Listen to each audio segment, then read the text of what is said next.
all over the world. And that's probably, hopefully, it's a temporary one. And that's related to health. All of us are worried about health, and that is really true from Brazil to New Zealand. All, if you look at all parts of the world, the people are really worried about that. And if you look at the world is struggling with pandemic. The world has come to standstill in the real sense of the term. And while we are saying that we are facing the second wave in India, the French are saying they are facing the third wave. And Japan probably thinking about a fourth wave. So just imagine that countries with the most advanced health infrastructure with very high per capita income, sometimes $40,000-$50,000 per annum, all are struggling to find out how to come out of this pandemic. So world is seized with the matter. Local people also suffering from it. So the local concerns have become global issue. And a global issue is something which we have to battle with while ensuring that we address the local concerns in an adequate manner. For example, we have to develop a vaccine globally, and we have now developed a lot of vaccine in different countries, different companies in the world have developed it. But is this a vaccine, a panacea to all the problems related to the pandemic?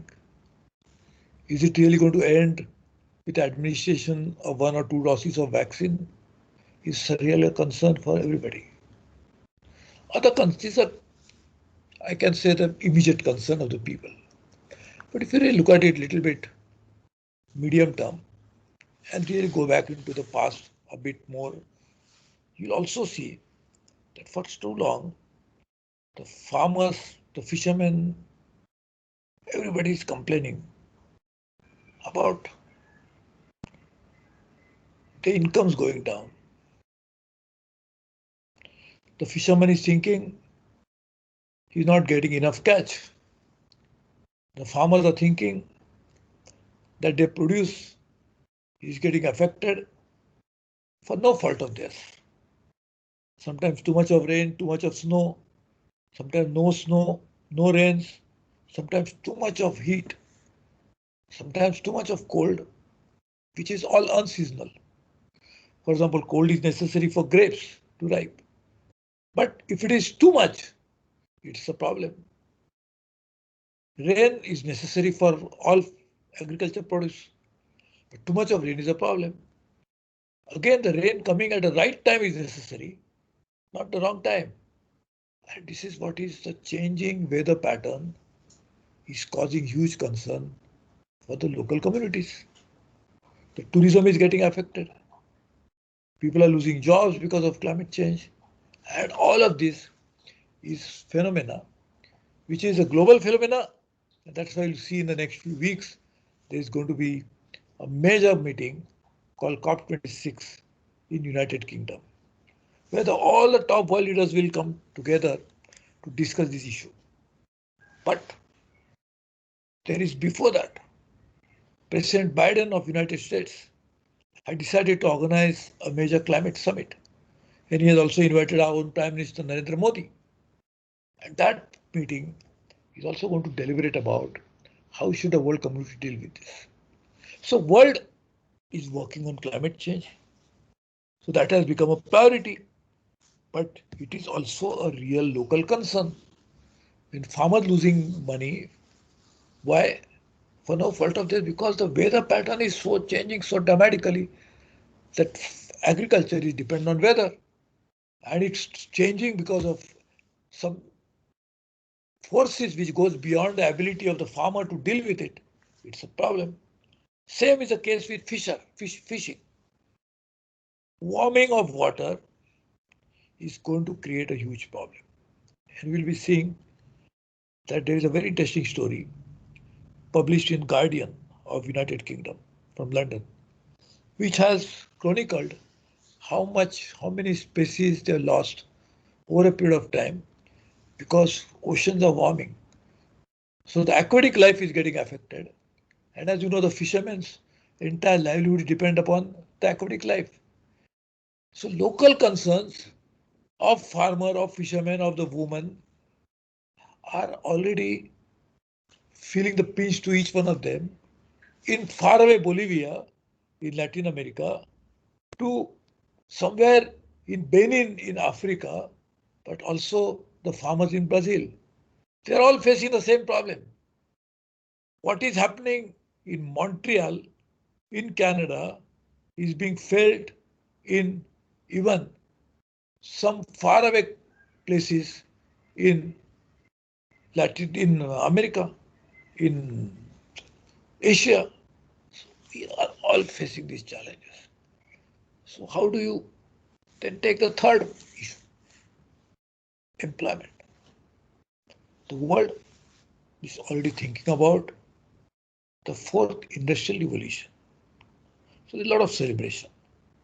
That the fourth industrial revolution is going to come with a lot of technology. And the fourth industrial revolution will integrate many of these emerging technologies. And you can actually do anything, 3D printing. You can do fabulous jobs with less efforts, with precision, with high-end ideas. But what is the effect of that? That we have been seeing for the last few decades. That people will not then get type of jobs. They get used to it. Aditi is studying for what? She wants to get a career. She wants to take a job, and so are your friends. So this is the phenomena not just in one part of the world, but globally, because the global profile of employment of job market is dramatically altered already and changing rapidly. And that is a big issue that we have to face with. So the global concern, the global priority is to get into high-end, new, technological, innovative industrial revolution, the fourth industrial revolution. But what is the local concern? That we will welcome it, but at what cost? How am I going to get job for this? How am I going to work on that? If you look at it, the world economy is a priority for the whole world leaders. Even in G20, they try to meet to find out how the world economy will be put on a fast track. Why? So it's a global priority.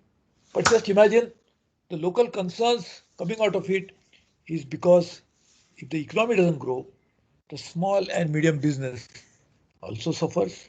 Everybody will not imagine, but there's a linkage between global economy and to great extent how a small town businessman conducts his business. Because the global economy is going to cause pain if it doesn't grow adequately to large businesses.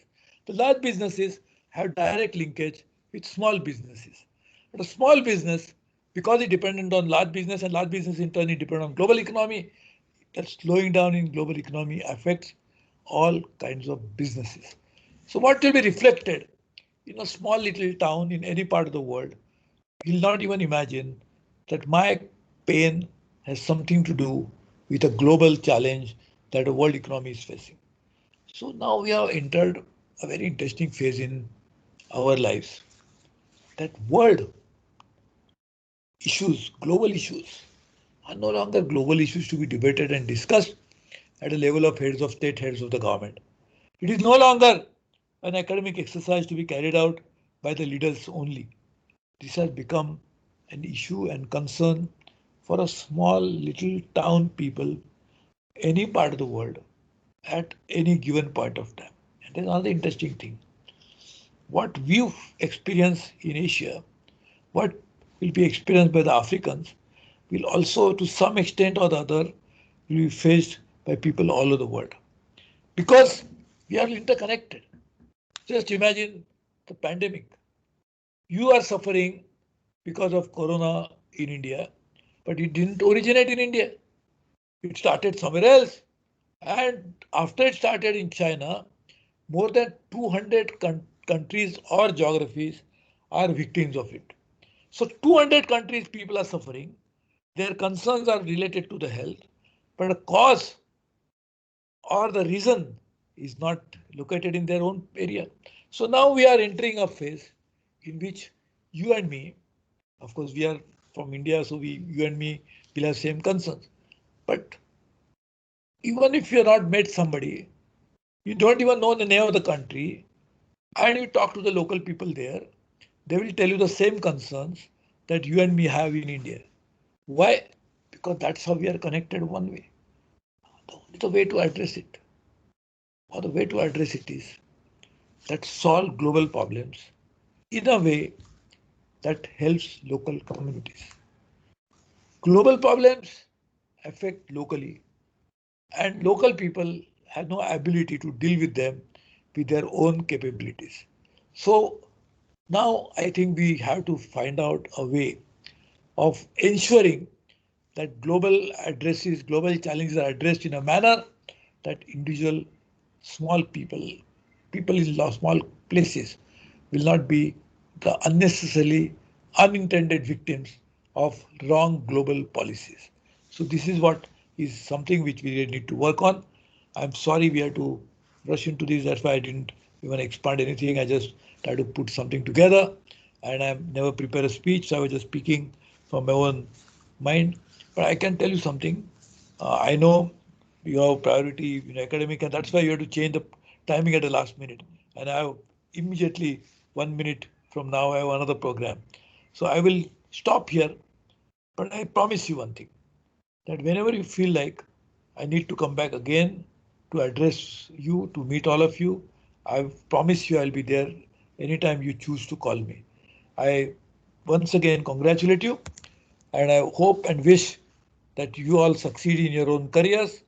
Your local concerns will get addressed by our great leaders globally. And I hope that happens sooner than later.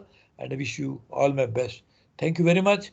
Congratulations to each one of you for giving me this opportunity to meet such young, bright students whom I hope will be the leaders of tomorrow. And I'm sure we will address both at the same time. When we become leaders, we will ensure that global problems are addressed.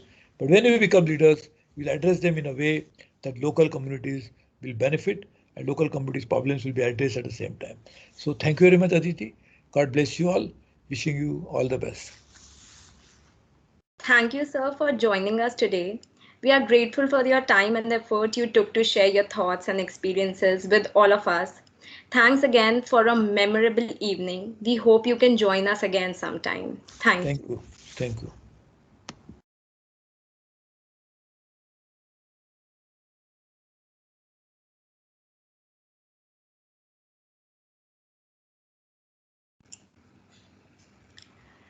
Um, Moving ahead, now I would like to conclude the speaker session. Thank you to all the people who attended the session.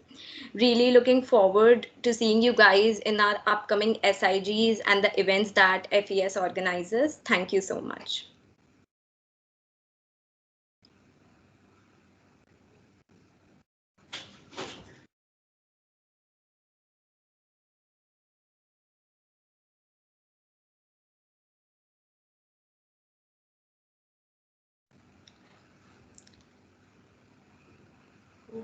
Guys, the events of Consilium will start from tomorrow, so stay tuned.